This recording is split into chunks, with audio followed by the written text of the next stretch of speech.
7월 29일 수요일 새생명의 아침입니다. 다 함께 기도하겠습니다.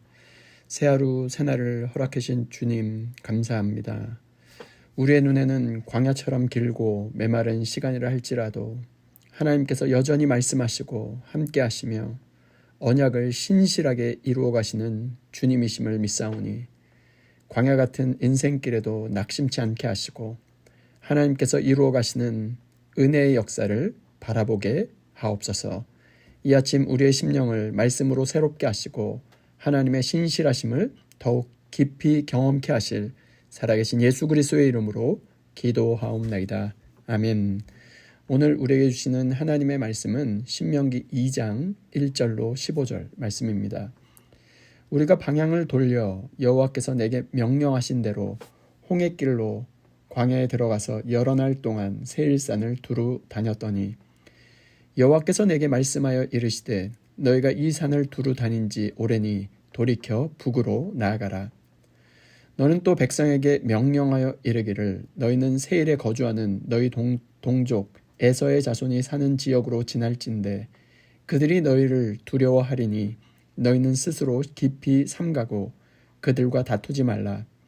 그들의 땅은 한 발자국도 너희에게 주지 아니하리니 이는 내가 세일산을 에서에게 기업으로 주었음이라. 너희는 돈으로 그들에게서 양식을 사서 먹고 돈으로 그들에게서 물을 사서 마시라. 내 하나님 여호와께서 내가 하는 모든 일에 내게 복을 주시고 내가 이 큰 광야에 두루 다님을 알고 내 하나님 여호와께서 이 40년 동안을 너와 함께 하셨으므로 내게 부족함이 없었으느니라 하시기로 우리가 세일산에 거주하는 이 동족 에서의 자손을 떠나서 아라바를 지나며 엘랏과 에시온 게벨 곁으로 지나 행진하고 돌이켜 모압 광야길로 지날 때 여호와께서 내게 이르시되 모압을 괴롭히지 말라. 그와 싸우지도 말라. 그 땅을 내가 내게 기업으로 주지 아니하리니 이는 내가 롯 자손에게 아르를 기업으로 주었음이라. 이전에는 에밈 사람이 거기 거주하였는데 아낙 족속같이 강하고 많고 키가 크므로 그들을 아낙 족속과 같이 르바임이라 불렀으나 모압 사람은 그들을 에빔이라 불렀으며 호리 사람도 세일에 거주하였는데 에서의 자손이 그들을 멸하고 그 땅에 거주하였으니 이스라엘이 여호와께서 주신 기업의 땅에서 행한 것과 같았느니라. 이제 너희는 일어나서 세렛 시내를 건너가라 하시기로 우리가 세렛 시내를 건넜으니 가데스 바네아에서 떠나 세렛 시내를 건너기까지 38년 동안이라. 이때에는 그 시대의 모든 군인들이 여호와께서 그들에게 맹세하신 대로 진영 중에서 다 멸망하였나니 여호와께서 손으로 그들을 치사 진영 중에서 멸하신 고로 마침내는 다 멸망되었느니라. 아멘. 저는 오늘 이 본문으로 광야에서도 하나님은 일하십니다는 제목으로 하나님 말씀 증거하도록 하겠습니다. 월요일에는 약속을 믿지 못한 이스라엘을 보았고 어제 화요일에는 하나님의 임재 없이 자신의 열심으로 올라갔던 이스라엘을 보았습니다. 오늘 본문 말씀은 그 결과로 시작됩니다. 이스라엘은 다시 광야를 걷습니다. 38년이라는 긴 시간이 흘렀습니다. 사람의 눈으로 보면 완전히 실패한 것 같고 잃어버린 시간처럼 보입니다. 그러나 하나님은 그 시간을 그렇게 보지 않으셨습니다. 광야는 하나님께서 언약을 포기하신 시간이 아니라 언약을 철저히 이루어 가신 시간이었습니다. 오늘 본문은 광야에서도 변하지 않으시는 하나님의 모습을 보여주고 있습니다. 첫 번째 교훈은 광야에서도 하나님은 여전히 말씀하신다는 것입니다. 2절 말씀입니다. 여호와께서 내게 말씀하여 이르시되, 이 표현은 신명기 1장부터 3장까지 계속해서 반복적으로 등장하고 있는 말씀입니다. 이스라엘이 어디에 있든지 하나님은 계속 말씀하셨습니다. 가나안에서도 광야에서도 실패한 그 순간에서도 하나님은 침묵하지 않으셨습니다. 그리고 3절에서 하나님은 이렇게 말씀하십니다. 너희가 이 산을 두루 다닌 지 오래니 돌이켜 북으로 나아가라. 참으로 놀라운 말씀입니다. 38년 동안 돌고 돌았던 길도 하나님께서 말씀하시는 순간 새로운 방향이 열립니다. 여기서 중요한 것은 환경이 바뀐 것이 아닙니다.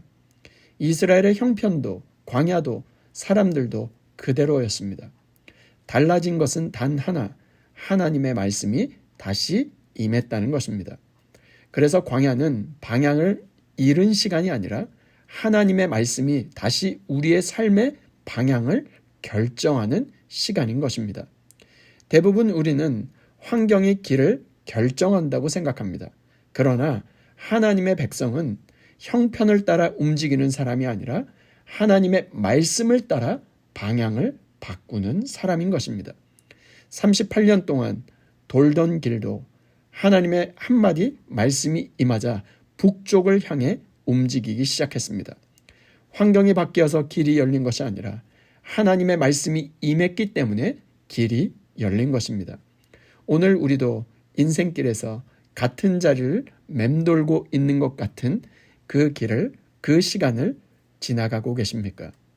기도에도 변화가 없고 앞으로 나아가지 못하는 것처럼 느껴질 때를 지나가고 있습니까? 그러나 하나님께서 말씀하시는 그 순간 가장 오래된 광야도 새로운 출발점이 되는 것입니다. 하나님은 광야를 먼저 끝내시지 않으셨습니다. 먼저 말씀하셨습니다. 그리고 그 말씀에 순종하는 백성에게 새로운 길을 열어주셨습니다. 하나님의 말씀이 들리는 곳에서 새로운 길이 열리는 것을 기억하시길 바랍니다. 광야 같은 삶의 현장에서 오늘도 말씀하시는 하나님을 신뢰하고 그 말씀 따라 걸어갈 수 있는 저와 여러분 모두가 될 수 있기를 주님의 이름으로 축원드립니다. 두 번째 교훈은 광야에서도 하나님은 언약을 신실하게 이루신다는 것입니다. 7절 말씀입니다. 내 하나님 여호와께서 내가 하는 모든 일에 내게 복을 주시고 내가 이 큰 광야에 두루 다님을 알고 내 하나님 여호와께서 이 40년 동안을 너와 함께 하셨으므로 내게 부족함이 없었느니라 하시기로. 이 말씀이 얼마나 은혜로운지 모릅니다. 하나님은 먼저 나는 내가 걸어온 모든 광야를 알고 있었다 말씀하십니다. 이스라엘은 광야에서 버림받았다고 생각했을지 모릅니다. 그러나 하나님은 그들의 모든 걸음을 알고 계셨고 한순간도 잊지 않으셨습니다. 38년 동안 하나님은 단 한 번도 이스라엘을 잊으신 적이 없습니다. 함께 하셨고 공급하셨고 부족함이 없게 하셨습니다. 즉 광야는 하나님께 잊혀진 시간이 아니라 하나님의 함께 하심을 가장 깊이 배운 시간이었던 것이죠. 5절과 9절 말씀입니다. 그들과 다투지 말라. 그들의 땅은 한 발자국도 너에게 주지 아니하리니 이는 내가 세일산을 에서에게 기업으로 주었음이라. 여호와께서 내게 이르시되 모압을 괴롭히지 말라. 그와 싸우지도 말라. 그 땅을 내가 내게 기업으로 주지 아니하리니 이는 내가 롯 자손에게 아르를 기업으로 주었음이라. 하나님은 에돔과 싸우지 말고 모압도 건드리지 말라고 명하십니다. 왜였을까요? 내가 에서에게 세를 주었고 내가 롯 자손에게 주었다 말씀하십니다. 하나님은 이스라엘만 돌보시는 분이 아니라 열방의 역사를 주관하시는 분이십니다. 하나님은 에돔에게 주실 땅도 정하셨고 모압에게 주실 땅도 정하셨습니다. 그리고 이스라엘에게 주실 땅도 이미 정해두셨습니다. 무슨 말입니까? 하나님의 약속은 늦어질 수는 있어도 사라지지 않습니다. 모든 민족에게 정하신 기업과 때가 있다는 것입니다. 또한 이스라엘에게도 하나님께서 정하신 기업과 때가 있습니다. 그래서 지금은 싸울 때가 아니라 기다릴 때였던 것입니다. 그리고 13절에서 드디어 말씀하십니다. 이제 너희는 일어나서 세렛 시내를 건너가라 하시기로. 우리가 세렛 시내를 건넜으니 38년의 광야를 하나님께서 끝내셨습니다. 하나님의 때가 되자 하나님께서 말씀하셨습니다. 이제 너희는 일어나서 세렛 시내를 건너가라. 이스라엘의 광야를 끝낸 것이 아니라 하나님께서 광야를 끝내주신 것입니다. 언약은 한 번도 멈춘 적이 없었습니다. 하나님은 광야에서 한 세대를 지나가게 하셨고 믿음의 세대를 준비하셨습니다. 우리도 때로는 왜 이렇게 오래 기다려야 하는지 이해되지 않을 때가 있지 않습니까? 그러나 하나님께서는 우리의 시간도, 우리의 인생도, 우리의 광야도 결코 낭비하지 않으십니다. 광야는 하나님의 언약이 멈춘 곳이 아니라 하나님의 언약이 깊어지는 곳입니다. 오늘 하나님께서는 우리에게 두 가지를 말씀하십니다. 첫 번째, 광야에서도 하나님은 여전히 말씀하십니다. 두 번째, 광야에서도 하나님은 언약을 신실하게 이루십니다. 우리의 눈에는 광야가 모든 것이 끝나버리고 모든 것이 이루어지지 않는 막혀버린 길처럼만 보일 수 있습니다. 그러나 하나님의 눈에는 이 모든 것이 주님의 손으로 빚으시는 준비, 즉 과정인 것입니다. 우리에게는 돌아가는 길처럼 보일 수 있습니다. 그러나 하나님께는 약속을 이루기 위한 길인 것입니다. 혹시 오늘도 같은 문제를 붙들고 같은 자리에서 광야 같은 길을 걷고 계시는 분이 있습니까? 하나님은 오늘 말씀하십니다. 나는 너의 광야를 알고 있다. 나는 이 광야에서도 너와 함께하였다. 그리고 지금도 나는 내 언약을 신실하게 이루고 있다. 광야는 하나님의 침묵이 아니라 하나님의 준비인 것입니다. 그러므로 오늘도 낙심하지 마시길 바랍니다.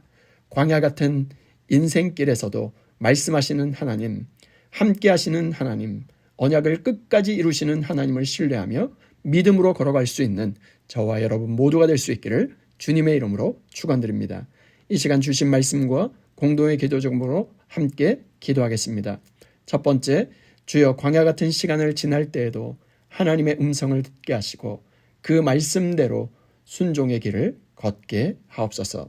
두 번째, 더디게 느껴지는 시간 속에서도 언약을 신실하게 이루시는 하나님을 신뢰하며 기다림 속에서도 믿음을 잃지 않게 하옵소서.